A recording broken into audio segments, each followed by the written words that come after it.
two things that we would like to share with you that have come out of a first result of this workshop.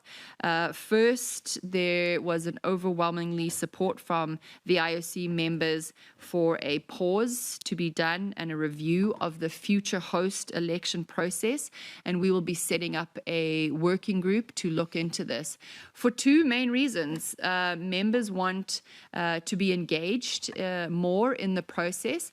And secondly, there was a very big discussion in and around when should the next host be awarded. We want to use the learnings from LA and from Brisbane, as well as the French Alps, who have had a much shorter lead time, but in the case of LA and in Brisbane, a much longer lead time. So there was a lot of discussion from all of the members on when is the appropriate time to select a future host. So for these two reasons, that working group is going to be set up in the next week or so to start looking into when we should be selecting the future host and how we should be selecting the future host.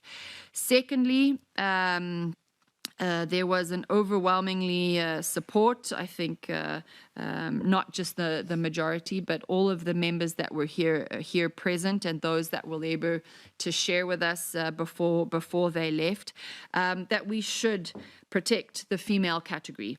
And with that, we are going to revisit the eligibility category, not revisit, that we're going to actually set up a working group made up of experts and international federations.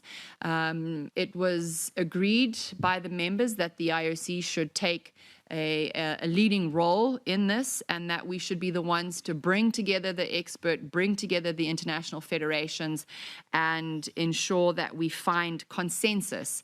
We understand that there will be differences depending on the sports, but it was fully agreed that as members and as the IOC, we should make the effort to place emphasis on the protection of the female category, and that we should ensure that this is done in consensus with all the stakeholders. When it comes to LA 28, again, as I said before, we had a report from the organizing committee, and there is so much goodwill from all levels of government, from the state to the federal. There is an incredible willingness to see that the Olympic Games are a huge success.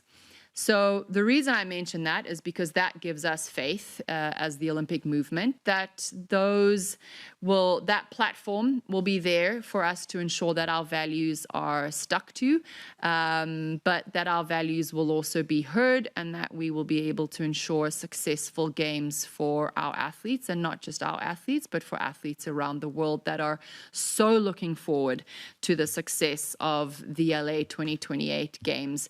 We have all heard how LA 84 Games was a huge pinnacle in our Olympic history, and so many athletes are looking forward to it. So again, it's our duty to ensure that we work towards that, and as of right now, we see that full commitment coming across the board. And as the COO, Reinhold, shared with us yesterday, there is unity of effort, as he put it. I'm looking in my notes, and that again was very reassuring for us, and we will continue to work towards that as a unified model in our different stakeholder roles.